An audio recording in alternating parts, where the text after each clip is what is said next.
So here I am again in the kitchen, and today I'm going to show you how to make some really tasty gluten and lactose free oat, raisin and cinnamon cookies, and they're really simple to make and really delicious. So I've already prepared my baking trays by covering them with baking parchment, and I've preheated the oven to about 160 degrees Celsius, and that's my fan oven. You'd need to check the equivalent for your oven. So for this recipe you're going to need 125 grams of self-raising flour. My flour is a gluten-free self-raising flour, and I add to that some xanthan gum. That sort of gives it that elasticity that gluten-free flours can often lose. I usually add about a teaspoon per 100 grams, so there's a teaspoon and a bit gone into that flour. You'll need a teaspoon of ground cinnamon, 115 grams of sunflower spread, 100 grams of soft brown sugar, 50 grams of caster sugar, 1 large egg, 1 teaspoon of vanilla extract, 150 grams of oats and 150 grams of raisins.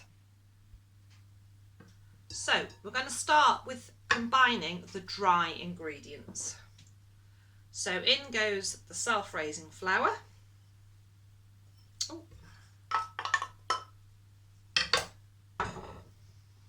the cinnamon,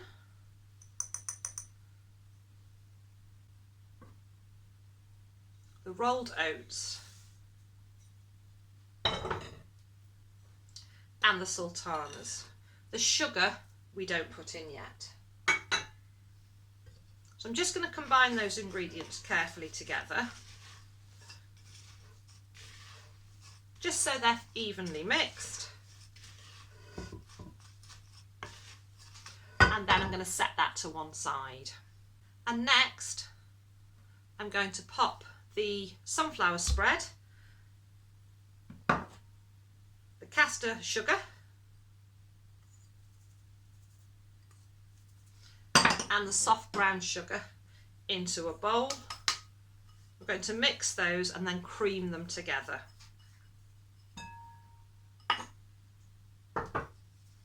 So I use the back of my wooden spoon and just start to mix them and then really cream those together.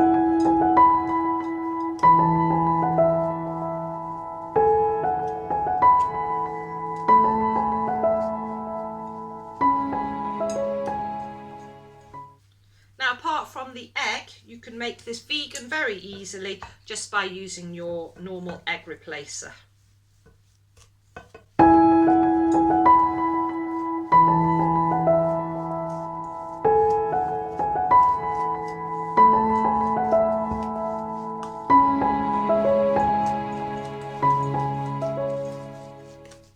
So now that's all creamed together, we're going to add in the egg and beat that in. Again, I'm really lucky to have free range eggs here on the farm.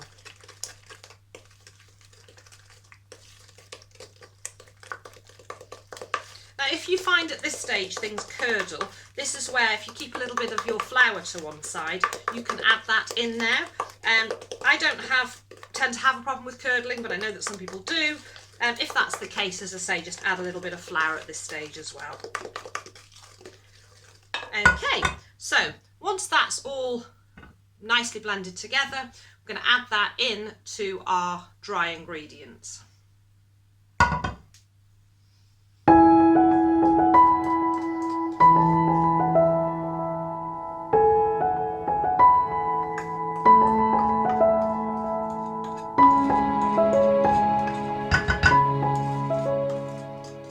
Every last little bit out. I forgot to add in the vanilla extract, so I can just pop that in now.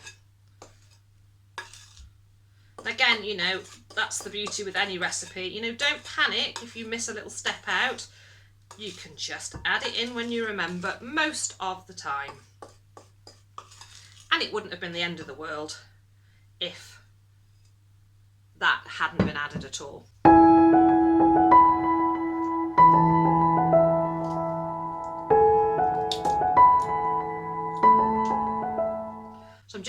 in that vanilla extract now before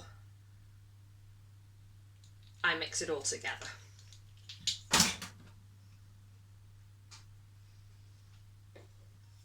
And then we're going to start to give that a good mix. And remember, this is going to form a fairly firm consistency because it's cookies and we're going to be making them into balls. So say you can start out with your wooden spoon, but you can always get your hands in if you want to. And you can alter this up. You could add a little bit of honey if you wanted to. You know, you can, once you've got your basic sort of cookie dough recipe, you can always change it around a little bit. A bit of maple syrup, whatever you fancy. So if you're going to add something like honey or maple syrup, just take a little bit of the sugar out. Otherwise, it's going to be too sweet. So using a spoon, you're going to take out a small amount of the mixture. Make sure you've got clean hands. And then you're just going to gently roll that into a ball and pop it on your greaseproof paper on the baking tray. Again, I'm quite rustic, so I don't mind that they're not all exactly the same size, so you can take as much or as little time as you want. You can make them as perfect or as non-perfect as you want. So roughly ball shaped. Remember that they're going to spread out and become cookies, so you do need to give them plenty of space. Worst case scenario is they stick together a little bit and you can just prise them apart.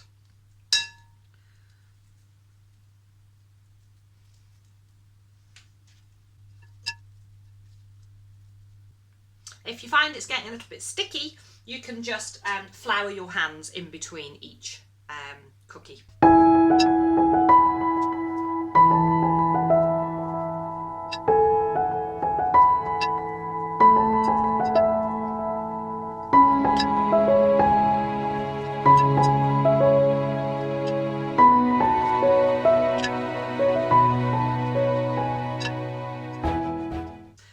Once you've put all your little balls out onto your baking sheets, I've managed to make 22, so you should make between 20 and 22 cookies depending on the size. Just take a fork and just very gently just press them down just a little bit. You're not trying to flatten them, that's going to happen when they bake in the oven, but just with a fork, each one, just to help it on its way to forming that nice cookie shape. And then you're going to pop them in a preheated oven, as I say, 160 degrees Celsius in a fan oven. You need to check the equivalents in your oven, and you're going to bake them for about 10 to 12 minutes or until they're golden brown. So they're ready to come out of the oven. Let's have a look and see how they're looking.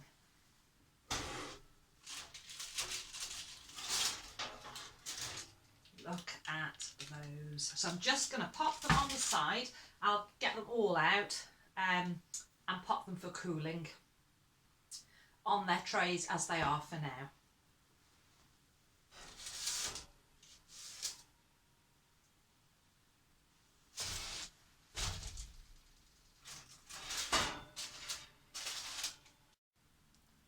So there they are out of the oven.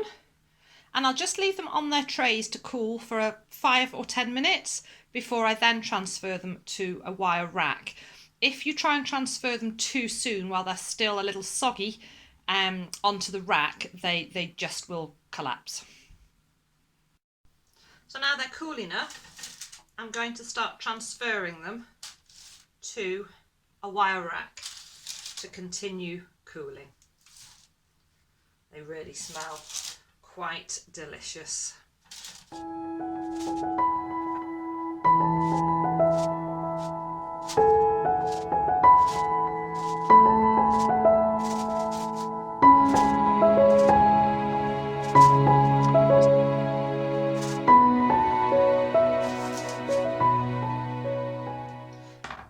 then I'm going to allow them to cool further. And there they are, a plate full of oat, raisin and cinnamon cookies. They've got a bit of a crunch to the outside and they're quite soft and a bit gooey on the inside, and they're absolutely delicious.